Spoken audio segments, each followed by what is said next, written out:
Hi, everybody. Thanks for tuning in. You are watching Zenith Glow Astrology via my YouTube channel. My name is Christina, and I am running the show. I'm doing the thing. I am the astrologer coming at you from Tennessee. Woo! Uh, so I'm kind of winging it today. Just sort of fun for me, and I think it's very in alignment with what we are going to talk about today, which is Uranus. So before I get into everything, I just wanted to note that I actually did a rather extensive podcast episode about Uranus moving into Gemini. I posted that earlier this year, so I'm going to link to that podcast at the end of this video for y'all to check out if you want to. In that podcast, which is just vocals, there's no video for you to watch me be crazy and zany in. It's just my voice, although I do get pretty crazy in it, and it's still rather entertaining. Uh, I talk about all of the detail of what it means to have Uranus moving into Gemini. I talk about the larger overarching themes and what we might be seeing with that shift, that ingress, when it happens and over the next 6 years as it transits through the sign. What I didn't talk about was some of the other components going on, such as the bridge that Uranus is making between Taurus and Gemini, which we are experiencing right now. I didn't talk about the retrograde periods or how long it's going to be spending in both of these signs, or moving between the signs. And there's just other avenues to explore. So this probably is not going to be a super long video. We'll see. Famous last words. Um, so if you want to get that like overall snapshot of what it means to have Uranus in Gemini, I highly recommend listening to that podcast episode because I do get into it and it gets weird in a good way, in a Uranian way. And it is called Breaking Barriers to Consciousness, which definitely is the theme of having Uranus in Gemini. Okay. In this little episode that we're doing today, we are going to talk about Uranus, where it currently is. And then I got very Uranian when I was looking into all of this information. And I started to see these patterns happening. And I kind of had some mad scientist vibes going on, which is, kind of an Aquarian, Uranian theme. But what I noticed was there was some very significant numerology going on with Uranus as it goes into Gemini and goes back into Taurus and et cetera, et cetera. So I wanted to talk a little bit about that because numerology is significant and these things don't happen for no reason. Sorry, I've got a lot of notes here as usual. And then I also noticed some really interesting things going on with Uranus in this transit when we connect it into the tarot. Okay, because if you are familiar with tarot, you know that the major arcana cards actually have astrological correspondences. And when we take a look at it from that angle, there's also some interesting messages that come through. So, all of that is to say, this is the height of nerdiness. If you are an astrology nerd, you might enjoy this, or if you like esoteric stuff such as numerology and tarot, you might enjoy this. If you're just looking to get like a snapshot information, go listen to it's over there. Go listen to the podcast and get the information there. And again, I recommend it either way because I don't know, I re-listened to it and I was like, oh yeah, and I started taking notes because I do that all the time with myself. I actually teach myself all the time because I totally forget what I talk about and then I revisit it. I'm like, oh yes, I remember that now. So, okay. So right now Uranus is at 29 degrees of Taurus, okay? And it's going to be moving into the sign of Gemini for the very first time on July 7th. So it's been in Taurus since late 2019, and it typically does take Uranus about 6 years to transit through a sign and to change into different signs and that whole business. It's one of our outer planets. So, yes, when it changes signs, we definitely feel it. And Uranus is the outer planet which specifically correlates to our mind and the way that we think, but it is the higher octave of Mercury. So it is actually our higher mind. It is our collective consciousness from the mind point of view. And it is like higher divine intelligence. Because all three of the outer planets, Uranus, Neptune, Pluto, involve breaking through the barriers of our limited, structured 3D reality, which we know as little human beings here on Earth, because they transcend beyond and they go into I'm not very good at describing this, but they go beyond the typical orbits of like Saturn and Jupiter and all of our closer planets. Okay, and they venture beyond, and Pluto goes off into the Kuiper belt, and it gets kind of crazy. It gets a little wonky out there, right? It's sort of like 2001: A Space Odyssey. No, I don't know anything that you've ever seen where space and time start to get a little bit wonky, you know, timey-wimey, wibbly-wobbly stuff. So, that is kind of the energy of the outer planets. They bring shifts in consciousness. Now, we tend to think of consciousness as having to do with our brain.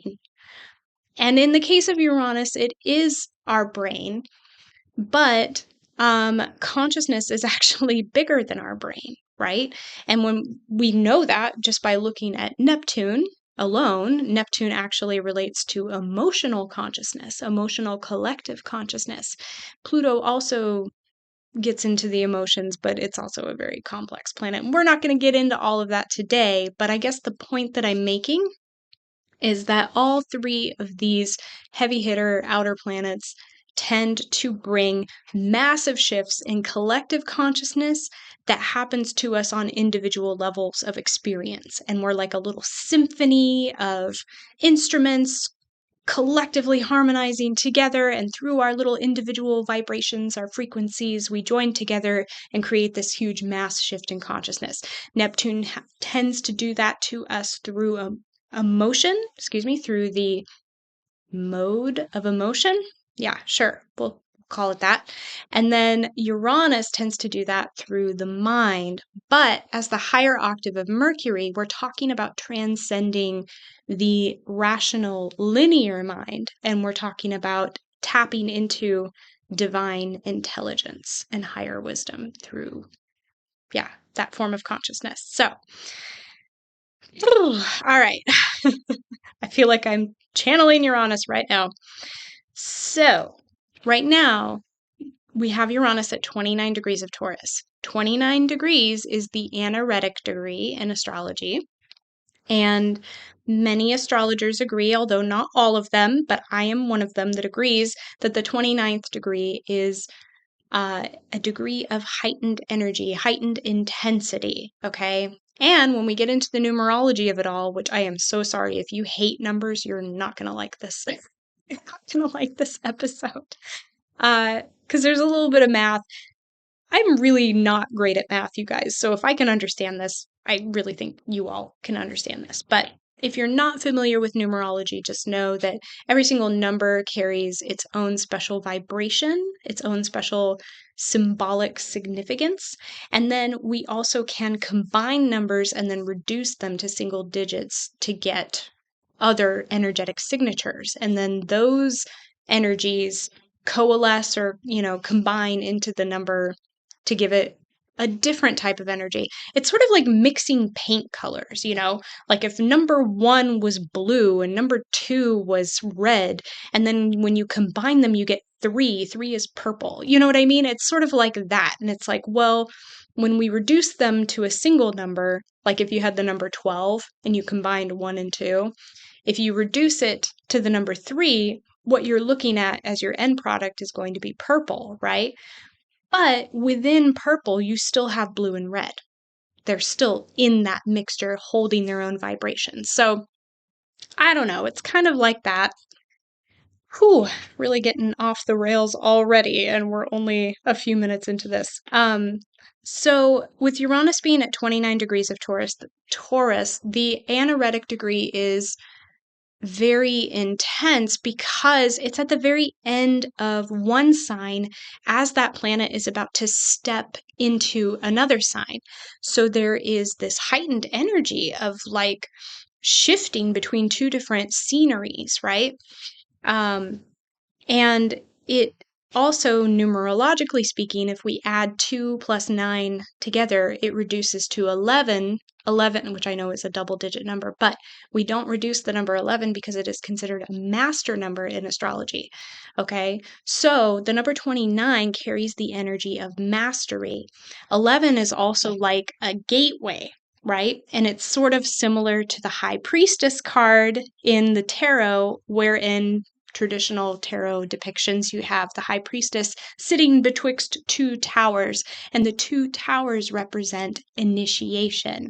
Because when you live in a polarized reality, you can't really go too much one way or the other. The truth always lies in the middle. It's like Buddhism, right? The middle path holds the answers. It's sort of that kind of energy. And so the number 29, when a planet is at the anaretic degree, which is 29 degrees, it holds this extra intensity because it has this energy of initiation, which is related to master number 11. And you are also wrapping up the end of a cycle and trying to find balance within that cycle, which is the energy of the number 2 and 9, right? 9 is like wrapping up a cycle, 2 is balance. So, how y'all doing? You hanging in there with me? I am totally not going to get through all of this. This is definitely going to be a two-parter because I did not budget enough time to get through all of this information, and I am clearly going on and on already. Literally still on the first paragraph of my notes here. So, with Uranus being in the sign of Taurus, what this means at 29 degrees of Taurus is heightening the themes. It's a crescendo of the energy of everything Uranus has worked on as it has moved through the sign of Taurus. Okay, so we're getting this climax, this culmination of Uranus and Taurus energy. At the same time, it's starting to meld into the energies of Gemini. So we are also pulling in some of the frequencies of the Gemini archetype as well, which again is part of this intensity because it's like, it's sort of like you're taking final exams for one class, but at the same time, you're having to dive into material from the next class simultaneously. So it is very intense, kind of juggling, initiatory, passing through the pillars kind of energy. So Uranus, having to do with the higher mind, Uranus operates through sudden epiphanies and insights. It can have a very disruptive kind of energy. And then being in the sign of Taurus, which it has been for the last 6 years, it brings in this kind of earthy frequency. We've seen a lot of earth changes happening as Uranus has moved through the sign of Taurus. Things like earthquakes and things related to land and the actual earth and earth changes. Because Taurus is our earth sign, which is maybe most associated with the world or with Gaia. And then on top of that, Taurus is also related to money. So we've been seeing a lot of changes with finances and disruptions to our financial sector of reality. And then again, this happens to us on an individual level as well. But at its heart, Taurus really relates to values and worth, and in particular, self-worth, because the ultimate lesson of, sorry, I paused really long on that. Ultimate lesson of Taurus is to learn how to cultivate physical security by understanding that you deserve it. When you are able to reconcile your sense of self-worth with your outer reality, you are able to manifest abundance. But you have to feel worthy of receiving before you can attract what you need to survive. Those are kind of the lessons of Taurus. And then Uranus is bringing in higher consciousness. So as it has moved through the sign of Taurus, it has taught us how to shift our perceptions around those themes, right? What do we really value? What do we think about money? How do we find physical security in the world? How do we cultivate self-esteem? What does it mean to do those things, especially in the context of like global humanity? So we have definitely been experiencing shifts in consciousness as Uranus has moved through Taurus these last 6 years. And now we are moving into the sign of Gemini, which is all about our perception. So bridging together Taurus and Gemini energy, if we were to blend those two together, we have our self-perception and sense of self-worth as it impacts our physical reality, what we create and what we are able to attract for our survival and stability.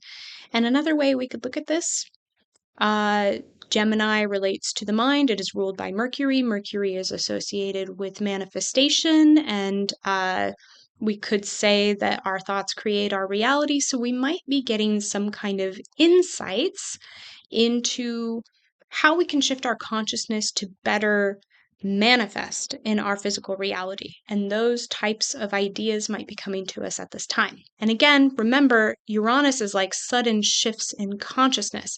So you could be getting sudden insights into these ideas. They might come to you non-linearly. When we experience transits of Uranus, there is this characteristic phenomenon that happens, which is known as flashes of insight. It's because you will suddenly get images in your brain, whether that's, visuals, pictures, words, songs, maybe like memories or dreams or things will come to you out of nowhere with no context. And it will seem very odd at the time. And then as Mercury has time to kind of catch up and start to put the pieces together, because remember, all the outer planets live outside the bounds of Saturn, which means that they operate non-linearly. They are not bound by the structure of time, right? Saturn is Kronos, is the lord of time. So these shifts in consciousness can happen non-linearly, is what I'm saying. Eventually, our little linear rational mind, Mercury, will be able to put all the puzzle pieces together and make sense of it in a way that we can put that into action in the 3D world. But just know that sometimes those things come to us in really weird ways at first. And that's the beautiful thing about Uranus. If you learn to just kind of roll with its weirdness, it can bring you really beautiful gifts and really genius ideas if you let it. So, okay, let's move on. Uranus and Gemini. So it goes into Gemini on July 7th, 7-7. Okay, now the number 7 in numerology, among other things, guys, I'm not getting into every single nitty-gritty detail. I'm just sharing what is speaking to me at this time. 7 is the number of truth. It is the number of wisdom and investigation and analysis, right? So we have Uranus moving into Gemini. Gemini is all about communication. Uranus is the planet of truth and freedom, right?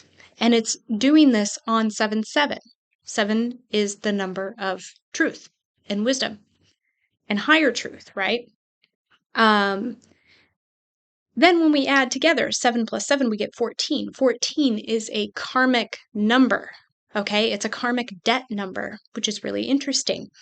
And this particular number relates to how do we enact personal freedom at the expense of other people? Again, karmic number. So are there ways that we have enacted our personal freedom that have negatively impacted other people or been at their expense in some way, shape, or form? When we break that down a little bit further, 14 reduces to 5. 5 is the number of freedom. So it's kind of bringing in, just sort of like underscoring this energy for us. So to reconcile the karmic debt of number 14, what we have to do is cultivate discipline and responsibility and to build our freedom off of those principles rather than, letting it be on other people's burdens. So that is one of the themes that's coming through. And this actually, sorry, I'm looking at my notes and I'm kind of jumping around in my brain. Like I said, totally channeling Uranus right now. So this goes with are Taurian themes, right? Because Taurus is about consistency. It's about slow and steady growth that you build up over time. It's about commitment and loyalty to personal goals, and it's about personal responsibility and discipline. Okay, so these are some of the themes that are coming up for us as Uranus moves into the sign of Gemini. Again, we are bridging between Taurus and Gemini, and it's coming through. It's in the numerology as we look at this. Now, we can also consider, oh no, wait, sorry, I made a couple notes here. Along those same themes, so again, cultivating discipline and personal responsibility in order to enact freedom or to live more freely in our lives, and getting in touch with the higher truth of what that means, right? 7, 5, 14, all those things. So some themes of that could be rooting down in order to grow up and out, recognizing that we have to root down into the 3D before we can expand in our spiritual freedom.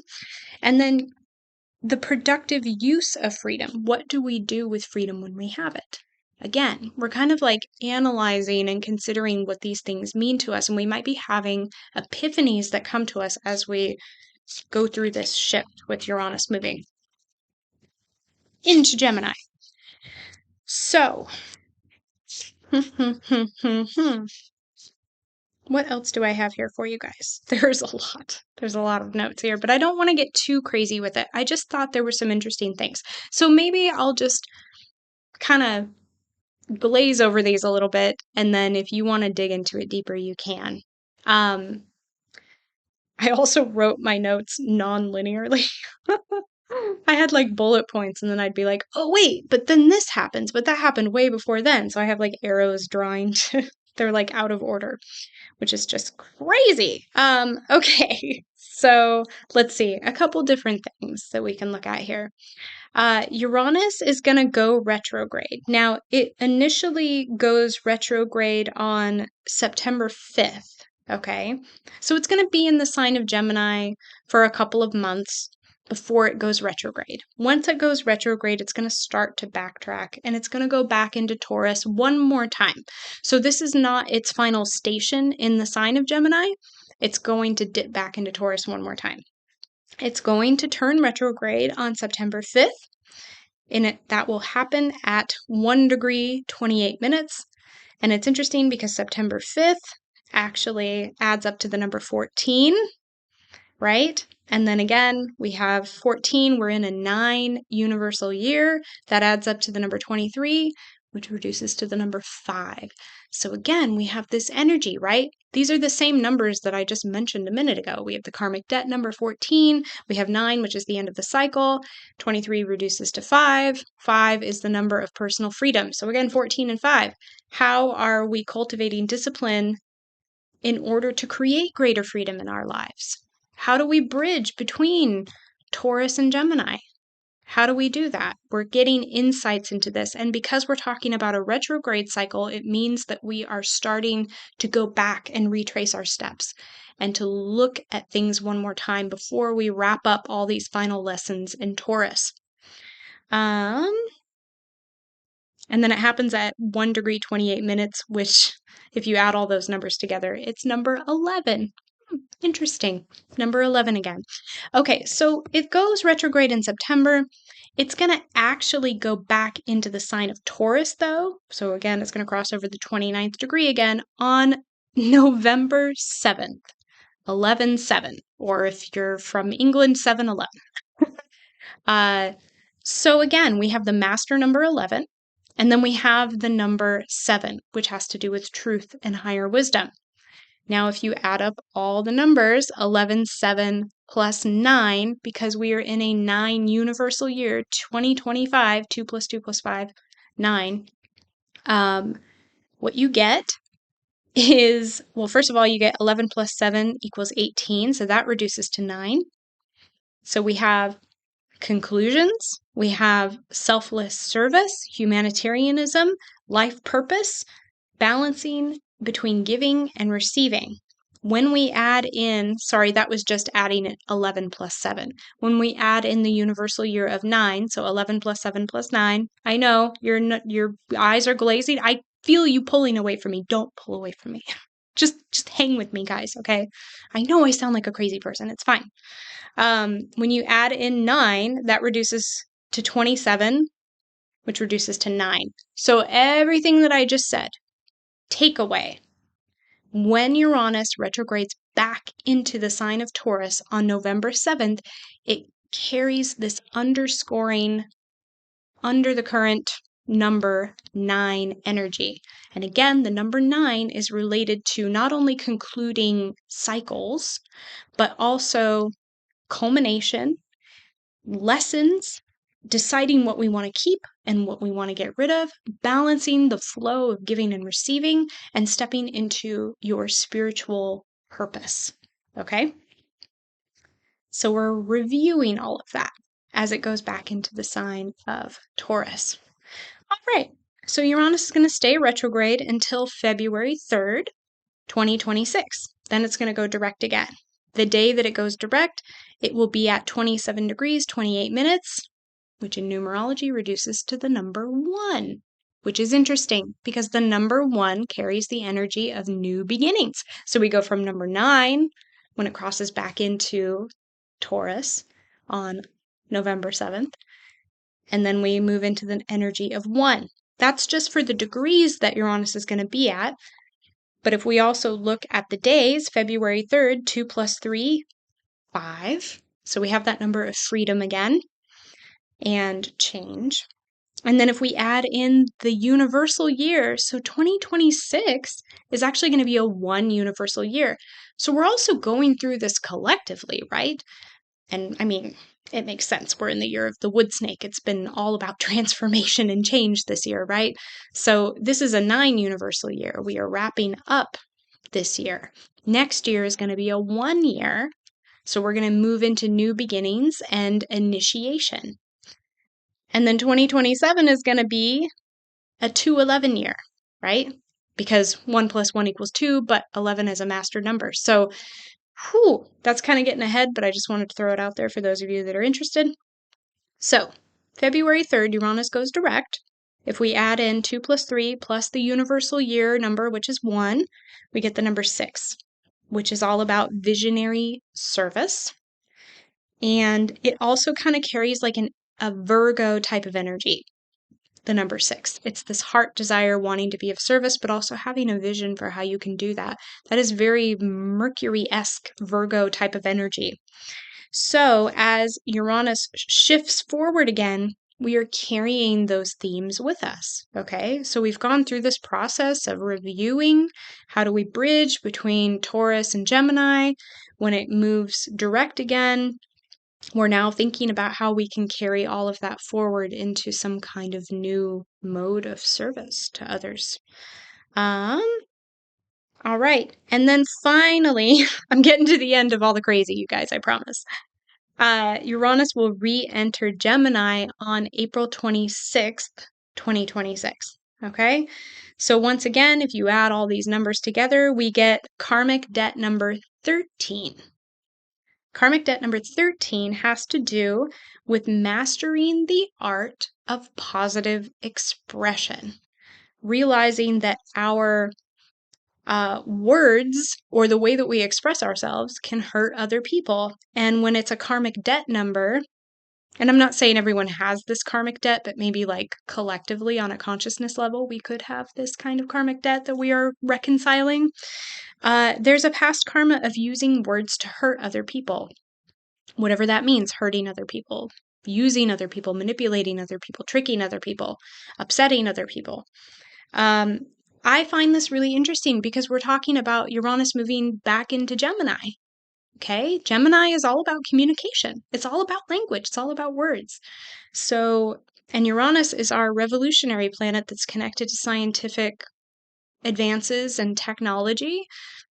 So maybe in this crazy world that we live in, where we're all communicating with each other through technology, some of us have used that technology and our language to hurt each other with our words, and maybe we are now reconciling that kind of karmic debt, and that's one of the themes that Uranus is carrying forward as we go into Uranus and Gemini And it's officially stationing in Gemini at this point, which is April 26th, 2026.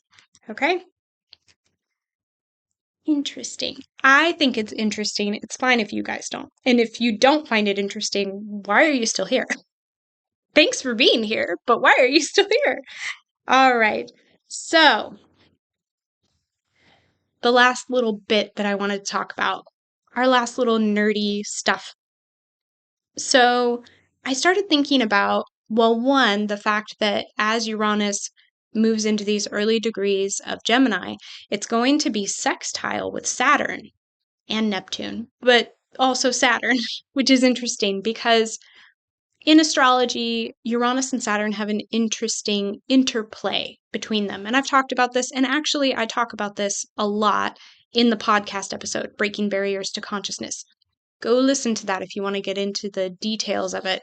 But in a nutshell, before Uranus was discovered, Saturn was the ruler of both Capricorn and Aquarius, right? Because we didn't have a planet to rule Aquarius at that time. Or later, when we discovered Uranus, we realized, hey, this planet vibes with this sign a lot better. We're going to assign it to that sign. So there is this theory in astrology that not all astrologers ascribe to, but I think it's interesting. And that is that if Saturn is like a co-ruler of Aquarius from that traditional astrological lens, we could also say that Saturn and Uranus are kind of reciprocal rulers in a way, depending on the expression of the signs that we are carrying out, right? Because they bring different levels of consciousness to each of those signs. And it's interesting to consider, especially before we discovered Uranus. Why would Saturn be the ruler of Aquarius? What does that have to do with Aquarius? I'm not going to answer that for you. I want you to marinate on that a little bit. Otherwise, we're going to be here forever. But it is interesting to think about. So it's also interesting to think that they could be reciprocal, right? So on the one hand, within one level of consciousness expression, we could say traditionally Saturn rules both Capricorn and Aquarius. We could say from a different level of consciousness expression that Uranus rules both Aquarius and Capricorn, right? Right? And again, I'm not saying, I know this is kind of like pushing the envelope, and I know some people are probably going to get upset and be like, what are you talking about? Of course it doesn't rule that. But just as a thought experiment, let's consider if they could be reciprocal rulers, right? Let's say that Uranus is the higher octave of Saturn in this sense. I know it's the higher octave of Mercury. Get off my back. I'm just saying as a thought experiment, you know, if Uranus were to bring a higher expression to Capricorn, maybe the energies, the expressions, the urges of that planet, Uranus, would bring Capricorn into a different level of consciousness expression. That's what I'm saying. So there is this kind of interplay basically going on between these two planets because Saturn is all about setting rules and it's all about the boundaries of our solar system. It's all about time and it's about crystallization and restriction and order.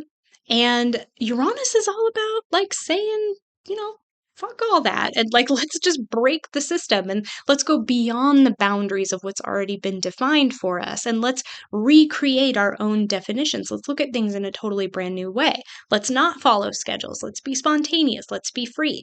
Those are the energies of Uranus. And from a psychological perspective in astrology, we look at the cycles of Saturn and Uranus as saying that Saturn builds these structures in our psyche to give us a sense of conditioning, but also stabilization, especially within our societal role, the context of our role in society.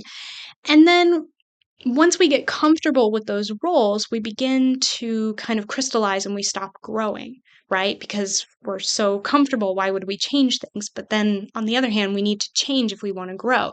Then comes in the principle of Uranus, and Uranus basically breaks the whole thing.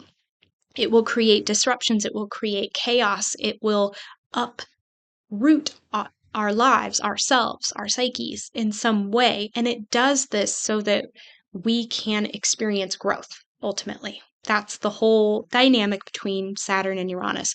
And then eventually we become accustomed to the new way of doing things, and Saturn comes in and it starts laying down roots and crystallizing. And then later on, Uranus comes in to break us out of that again. Hence the interplay between Saturn and Uranus. So, what's interesting is if you look at the tarot, okay? Now, I'm not going to get into all of this, but it was just something I was kind of ruminating on, and I thought it was interesting. So, first of all, I'm going to say something that's probably going to upset people. And I don't care. I don't care if you're upset. I'm sorry, but I don't care. Go do something. Go do something else. Go meditate or something. So in the tarot, it is often said that the astrological correspondence of Uranus is tied into the Fool. And it is said that the Tower card is associated with Mars. This has never sat well with me. I have never, in all my time using tarot, been able to make those connections. It just doesn't make sense to me. Now, I understand that they had to assign something to the Tower card, and at one point we hadn't discovered Uranus yet, and so maybe that's how that happened. But in my humble opinion, I believe the Tower card is very much associated with Uranus. It is all about breaking down structures that have been built, a sense of safety, a sense of ego, a sense of something that we feel safe in that separates us and limits our reality in some way. And then the tower moment is literally often depicted as lightning striking a tower. Uranus is often associated with electricity. I mean, come on. Come on. Like, I can't look at the tower card and not think of Uranus. So, operating from that lens of perception, the devil card in the tarot is associated with Capricorn. Okay, Capricorn. Interesting. Traditionally ruled by Saturn, but maybe we could also consider it co-ruled by Uranus in certain perceptions. So the devil card is number 15, and it is associated with the sign of Capricorn, and it is all about attachment. And it is all about how our attachments limit our reality and how they keep us trapped and chained and stuck in a lower level of consciousness. Okay. The devil card is followed by the tower card, number 16, which again I associate with Uranus. And this is all about chaos and breakdown. It's about destroying what we thought we knew, which is obviously upsetting. But then we can build up from that destruction, something totally brand new. Again, this is very Uranian type of energy. I don't know how people don't make that connection. The Tower card is followed by the Star card, number 17, which is associated with the sign of Aquarius. So again, we have, looking at these three cards, we have Capricorn, we have the energy of Uranus, and then we have Aquarius. Okay? To me, this is that idea of Uranus's higher consciousness operating through these experiences that we have as human beings. We experience attachment through Capricorn, right? We experience this need for whatever it is, attention, position in society, a sense of accomplishment, a sense of career, a sense that we've built something for ourselves and that people approve of us and we're hard workers and we wear these labels and that makes us good people, all the kind of Saturnian, Capricornian principles. But those things limit our experience, they limit our consciousness, they stop us from growing, they keep us in a lower level, right?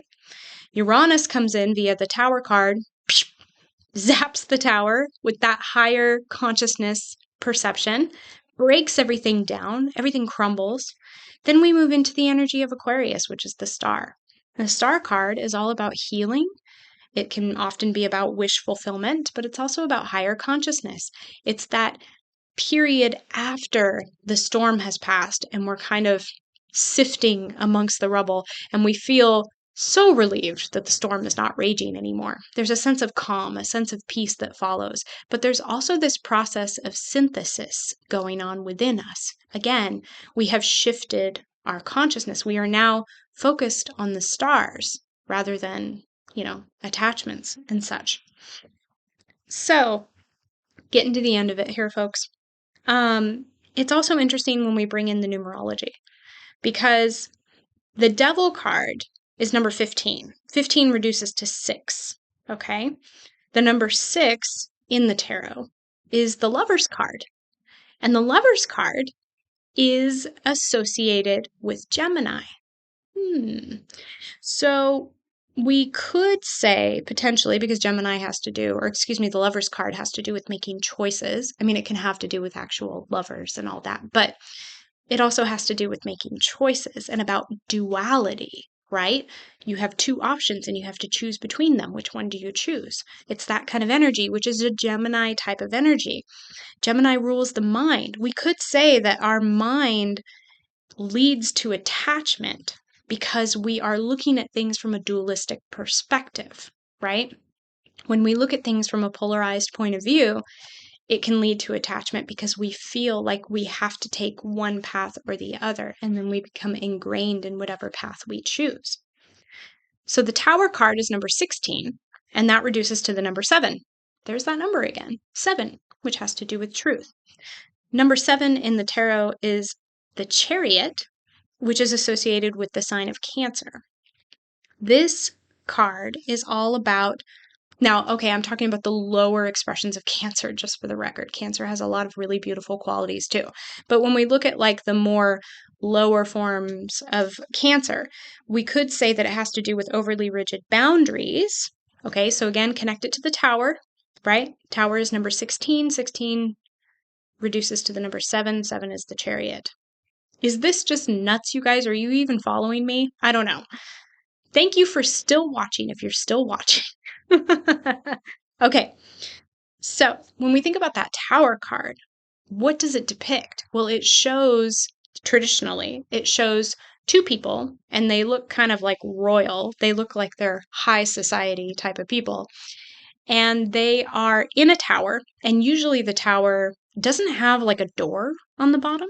Usually there's like a couple windows at the top, but there's no like way to get into the tower. That's sort of what that symbolizes. So in other words, the tower is cut off from the rest of the world, and these people are sitting pretty in their tower. We could call that overly rigid boundaries, could we not? Which is kind of a Cancerian theme. So in other words, one of the archetypes of Cancer is that you have to learn to build good boundaries, but sometimes for your own emotional safety and sense of security. But sometimes the boundaries that you build when you are a Cancer are too rigid. They are overly rigid. And hence we pull in the archetype of this crab theme, wherein you have to learn how to shed your shell, how to regrow a new shell that accommodates a larger form, right? So you're making space within yourself to accommodate new experiences. You're creating different types of boundaries. So I just find that interesting that the Chariot card is the lower octave of the Tower card from a numerological sense, right? So we have the place where we kind of build these boundaries, this Cancerian theme, and then we go into the Tower card where everything gets zapped and destroyed, right? But part of that process of destruction takes us into a higher form of consciousness. Our boundaries have been broken down, our boundaries to consciousness. Next, we have the Star card. I'm almost done, you guys. The Star card, number 17, reduces to the number 8, which corresponds to the Strength card in the in the major arcana. The Strength card is connected to Leo.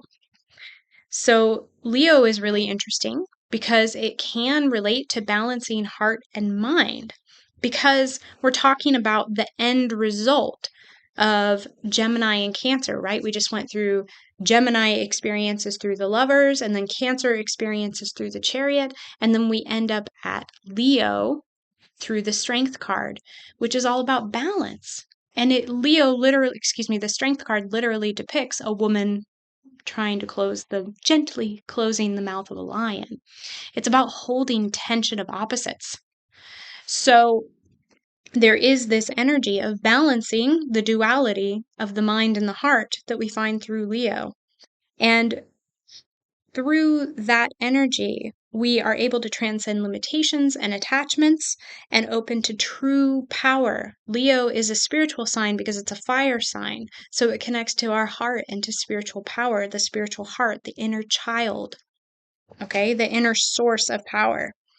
So from that place, we have integrity and balance. We are able to balance the animal nature with the feminine endurance, okay, because it's a woman closing the lion's mouth. So we have compassion, patience, love, commitment, and spiritual virtues born through Leo. And again, this is like the lower octave of the star card. I find that interesting because Leo is opposite of the sign of Aquarius in astrology. So we have Aquarius opposite Leo. The star card is associated with Aquarius. It's just interesting. Just spitballing here. I'm just making connections. But I think that there is this balance of masculine and feminine energy coming through that card. So,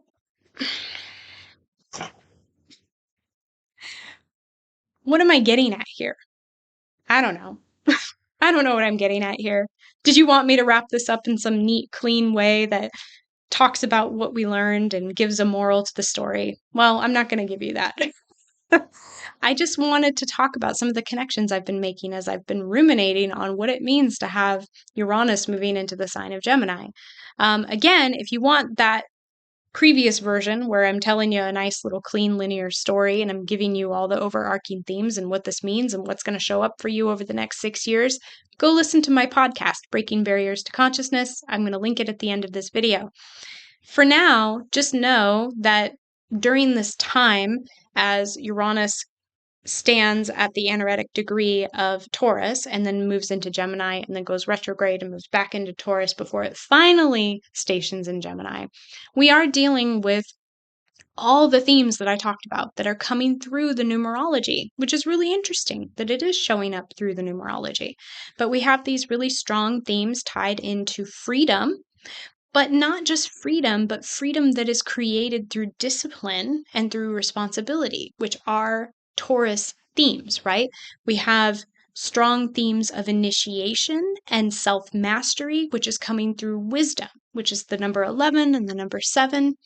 And then when Uranus moves into the sign of Gemini next year, officially stationing when it goes in April, we have the energy of the number 1, which is a new cycle beginning, and we will be in a 1 universal year. So I just find all of those connections interesting.